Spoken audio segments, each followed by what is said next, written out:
Dear student, हमने complex number के बारे में समझा कि कॉम्प्लेक्स नंबर्स क्या होती है, इसकी ज़रूरत क्यों आ गई, और इसके बाद हमने इसके नोटेशन को समझा कि इसको हम किस तरह हम इसको लिखते हैं। फिर हमने इसके जो एडिशन है वो समझा, इसके बाद इसके सब्ट्रैक्शन। तो अब आते हैं इसकी मल्टीप्लिकेशन की तरफ। तो मल्टीप्लिकेशन बहुत इजी है। जिस तरह हम नंबर्स को मल्टीप्लाई करते हैं 2 multiply by 3, 4 multiply by 3, same way complex number भी इसी तरह हम मल्टीप्लाई करते हैं। किस तरह?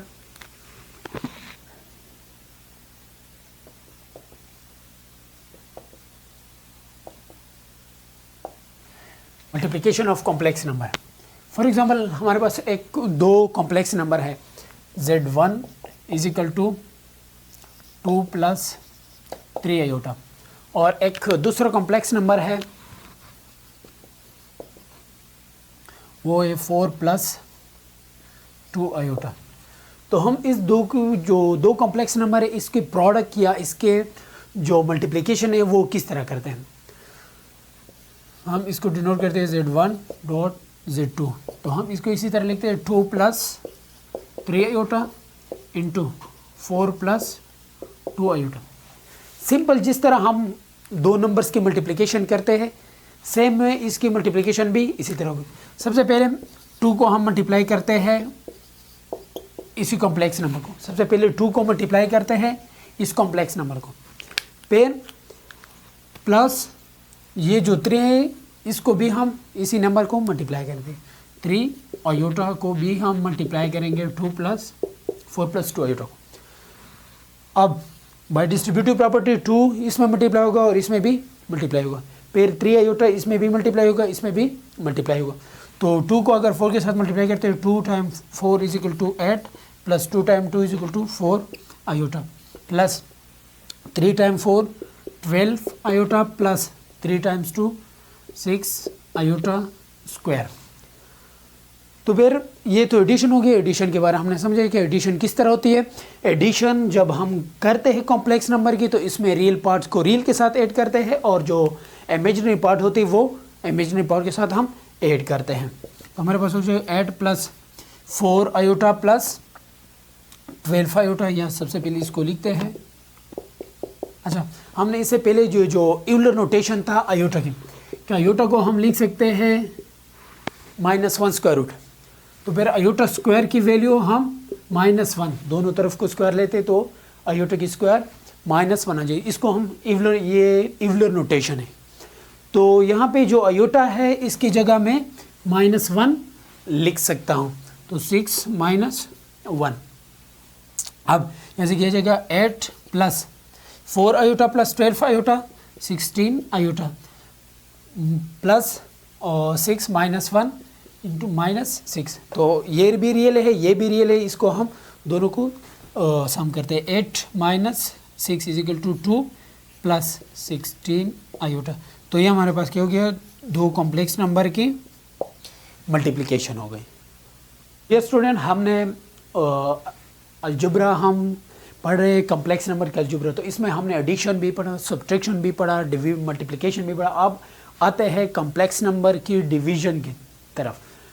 तो जब हम दो कॉम्प्लेक्स नंबर की डिवीजन करते हैं, फॉर एग्जांपल एक कॉम्प्लेक्स नंबर है a plus B iota divided by c plus D iota.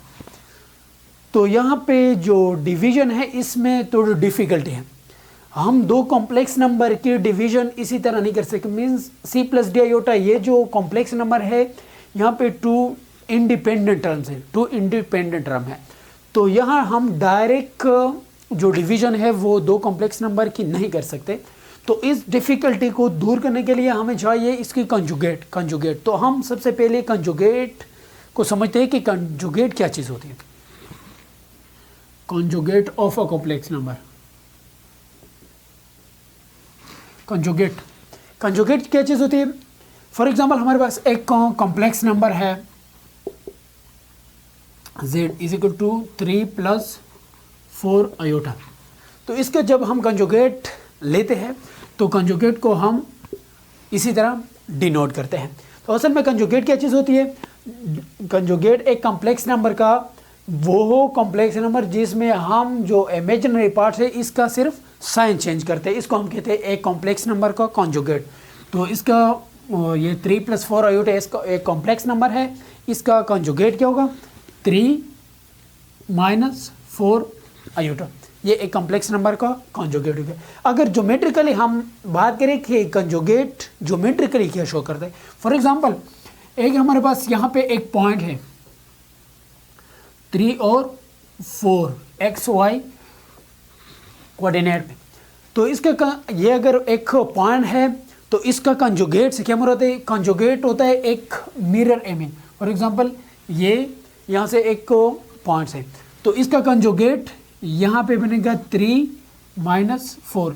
It's mean कि ज्योमेट्रिकली अगर हम कंजुगेट की बात करें तो ये एक पॉइंट्स की मिरर इमेज होती है। अब हम दो कॉम्प्लेक्स नंबर को डिवाइड कर सकते हैं क्योंकि हमने कंजुगेट के बारे में सीखा कि कंजुगेट क्या चीज़ होती है। अच्छा फिर रिवाइज कहता है कि कंजुगेट क्या चीज़ होती है कि एक कॉम्प्लेक्स नंबर का कंजुगेट वो नंबर्स जिसमें हम एक कॉम्प्लेक्स नंबर की जो इमेजिनरी पार्ट है इसका साइन चेंज करते हैं। साइन मीन अगर प्लस है यहाँ पे तो उसको माइनस हो जाएगा, अगर माइनस है तो वो प्लस हो जाएगा। अच्छा अगर हम इसकी बात करें 4 एक रियल नंबर है, इसका कंजुगेट क्या होगा, तो चूंकि मैंने कहा था पहले कि एक रियल नंबर को हम एज अ कॉम्प्लेक्स नंबर लिख सकते हैं, तो मैं इसको इसी तरह लिख सकता हूँ 4 + 0 आयोटा। तो इसका कंजुगेट 4 प्लस या -0 आयोटा = 4। तो एक रियल नंबर का कंजुगेट अगेन वही नंबर आता है। अच्छा अगर इसी तरह है 4 आयोटा तो इसका कंजुगेट क्या होगा हमारे पास, इसको हम लिख सकते हैं 0 + 4 आयोटा। तो इसका कंजुगेट ये जो रियल पार्ट है और इमेजिनरी पार्ट है इसका हम शायद साइन चेंज करते हैं, तो हमारे पास होगा 0 - 4 आयोटा। तो इसका हो जाएगा -4 आयोटा, मीन्स 4 आयोटा का जो कंजुगेट है इसको हम इसी तरह लिख सकते हैं -4 आयोटा। तो हमने कंजुगेट के बारे में समझा कि कंजुगेट हम किस तरह लेते हैं। अब हम आते हैं 2 कॉम्प्लेक्स नंबर की डिवीजन की तरफ। डियर स्टूडेंट हमने एक कॉम्प्लेक्स नंबर का कंजुगेट के बारे में हमने समझा कि कंजुगेट क्या चीज़ होती है। अब हम आते हैं कॉम्प्लेक्स नंबर की डिवीजन की तरफ। फॉर एग्जांपल हमारे पास एक कॉम्प्लेक्स नंबर है वो है 3 + 4 आयोटा, और दूसरा कॉम्प्लेक्स नंबर है Z2 = 2 + 3 आयोटा। अब हमने फाइंड क्या करना है, Z1 divided by Z2। Z1 और Z2 की डिवीजन हम इसके बारे में समझे कि ये इसको हम किस तरह डिवाइड करते हैं। तो इसको मैं इसी तरह लिख सकता हूँ 3 + 4 आयोटा डिवाइडेड बाई 2 + 3 आयोटा। तो अच्छा इसको मैंने पहले भी बताया कि यहाँ पे 2 इंडिपेंडेंट टर्म है, इस पर हम डायरेक्ट इसको डिवाइड नहीं कर सकते। तो इसका एक मेथड है कि हम 2 कॉम्प्लेक्स नंबरों को किस तरह डिवाइड करते हैं। अब हम क्या करेंगे, ये जो डिनोमिनेटर में एक कॉम्प्लेक्स नंबर है 2 + 3 आयोटा, इसका कंजुगेट लेते हैं। तो जब इसका हम कंजुगेट लेते हैं तो इसके जो कंजुगेट है 2 + 3 आयोटा का, इसका कंजुगेट हमारे पास आ जाएगा 2 - 3 आयोटा, ये इसका कंजुगेट है। तो हम ये जो डिनोमिनेटर है इसका जो कंजुगेट है इसी नंबर्स को हम मल्टीप्लाई भी करते हैं और डिवाइड भी करते हैं। इस मेथड को हम कहते हैं रेशनलाइजेशन। जब हम एक कॉम्प्लेक्स नंबर में जो डिनोमिनेटर होता है इसका जो कॉन्जुगेट होता है इसमें हम मल्टीप्लाई भी करते हैं और इसी से डिवाइड भी करते हैं। तो इसी मेथड को हम कहते हैं कि ये रेशनलाइजेशन। अब रेशनलाइजेशन के थ्रू ये हम जो कॉम्प्लेक्स नंबर की डिवीजन है वो हम करेंगे। बहुत इजी है, जस्ट लाइक हमने मल्टीप्लिकेशन के बारे में सीखा कि मल्टीप्लिकेशन किस तरह हम करते हैं, सेम टू सेम ये भी है। अब क्या बन जाएगा हमारे पास, Z1 divided by Z2 = 3 + 4 iota divided by 2 + 3 iota का जो कंजुगेट है वो है हमारे पास 2 - 3 आयोटा। तो इसको हम मल्टीप्लाई भी करते हैं और डिवाइड भी करते हैं। इसी मेथड को हम कहते हैं रेशनलाइजेशन। अब जो न्यूमरेटर है वो न्यूमरेटर के साथ मल्टीप्लाई होगा और जो डिनोमिनेटर है वो डिनोमिनेटर के साथ जस्ट मल्टीप्लाई होगा, सिंपल। इससे पहले जो हमने मल्टीप्लिकेशन के बारे में समझा। अगर इस किस तरह होगा, 3 + 4 आयोटा मल्टीप्लाई बाई 2 - 3 आयोटा। हम इसको देखें तो ये एक फार्मूला आता है। फार्मूला किस तरह कि 2 नंबर हमारे पास, इसमें एक यहाँ पे प्लस है और यहाँ पे दोनों नंबर्स के दरमियान माइनस है, तो ये बन जाएगा 2 + 3 आयोटा और 2 - 3 आयोटा। तो हमने एक फार्मूला बताया, आइडेंटिटी पढ़े थे, a² - b²। तो ये हमारे पास किस चीज़ की इक्वल होता है, इसको हम इस तरह भी लिख सकते हैं कि a + b और a - b। अगर 2 नंबर्स है, एक का b² है, दूसरे का b² है और दरमियान में माइनस का साइन है, तो हम इसको इसी तरह भी लिख सकते हैं कि a + b और a - b। तो अगर हम यहाँ देखें तो ये 2 नंबर है, एक प्लस में लिखे हुए और यहाँ पे माइनस में, तो हम इसको डायरेक्ट बाय दिस आइडेंटिटी हम इसको लिख सकते हैं कि 2 का स्क्वायर - 3 आयोटा का स्क्वायर। सिंपली इसको हम इसी तरह लिख सकते हैं। अच्छा, ये जो है ये सिंपल मल्टीप्लिकेशन है। हम क्या करेंगे, सबसे पहले 3 को 2 के साथ मल्टीप्लाई करेंगे, 3 × 2 6 हो जाएगा। अब 3 को -3 के साथ मल्टीप्लाई करना है, तो हम क्या हो जाएगा, प्लस और माइनस, -3 × 3 9 आयोटा। अब ये मैंने मल्टीप्लाई किया इसको, फिर इसको मल्टीप्लाई किया मैंने 3 को। अब किसकी बारी की, 4 आयोटा की बारे में। अब 4 आयोटा में मल्टीप्लाई करूँगा पहले 2 को, इसके बाद -3 आयोटा को। तो 4 plus multiply by plus 4 × 2 8 iota. फिर ये इसको हमें मल्टीप्लाई करूँगा इसको भी, तो 4 + minus 4 × 3 12 iota square divided by 2 का स्क्वायर 4 माइनस ये स्क्वायर इसके ऊपर आ जाएगा और इसके ऊपर अलग आ जाएगा बाई रूल।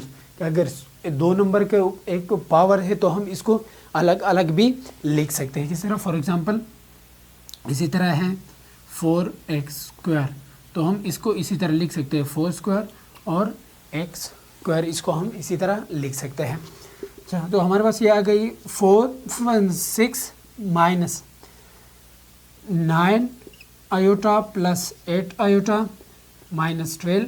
अब यहाँ पे फिर आयोटा स्क्वायर है, तो आयोटा की स्क्वायर क्या लिख सकते हैं, -1। तो यहाँ पे आयोटा की स्क्वायर -1 लिख सकते हैं। यहाँ पे 4 - 3 पावर 2, तो 3 पावर 2, इसका सिंपल मतलब ये है कि 3 को 2 टाइम आपने क्या करना है, मल्टीप्लाई करना है। तो ये हमारे पास क्या हो जाएगा 9। फिर आयोटा स्क्वायर है, तो आयोटा की स्क्वायर में क्या लिख सकता हूँ, -1 लिख सकता हूँ, 9 - 1 लिख सकता हूँ। अच्छा, फिर एडिशन है 6 और ये -9 + 8, तो ये हमारे पास हो जाएगा माइनस आयोटा, या 1 आयोटा भी कह सकते हैं, या minus iota, same to same. अच्छा, 6 माइनस आयोटा, ये हमारे पास हो जाएगा -12 - 1, तो हमारे पास हो जाएगा +12 divided by 4 minus multiply by minus plus 1 multiply by 9 = 9। तो हम इसको इसी तरह भी लिख सकते हैं। रियल को रियल के साथ ऐड करेंगे, 6 + 12 = 18 माइनस आयोटा डिवाइडेड बाई 9 + 4 = 13। हम इसी तरह लिख सकते हैं। अगर इसी फॉर्म में लिखे a + b आयोटा फॉर्म में, तो हम इसको इसी तरह भी लिख सकते हैं, 18 divided by 13 minus iota divided by 13। तो ये हमारे पास क्या है, क्या 2 कॉम्प्लेक्स नंबर की डिवीज़न हम इसी तरह करेंगे। अच्छा बच्चे, इसके बाद हम पढ़ेंगे नेक्स्ट वीडियो में कॉम्प्लेक्स नंबर की प्रॉपर्टीज़, इसकी एब्सोल्यूट वैल्यू क्या है, एक कॉम्प्लेक्स नंबर की एब्सोल्यूट वैल्यू क्या चीज़ होती है। तो डियर स्टूडेंट, होप आप लोगों को पसंद आई होगी। अगर कोई लेक्चर के रिलेटेड कोई क्वेश्चन है तो वो आप कमेंट सेक्शन में पूछ सकते हैं, या कोई भी इस तरह टॉपिक है या तीव्रंश है 9-10 के, इस तरह कोई भी चैप्टर है जो आपको लग रहा है कि ये मुश्किल है, तो वो कमेंट सेक्शन में बताए, फिर हम इस पे हम वीडियो बनाएंगे। डियर स्टूडेंट, आप लोगों की सपोर्ट की ज़रूरत है। अगर आप लोग सपोर्ट करेंगे तो हम इसी तरह आपके लिए ये आसान वीडियो बनाएंगे और हम इसी तरह आगे जाएंगे। Thank you.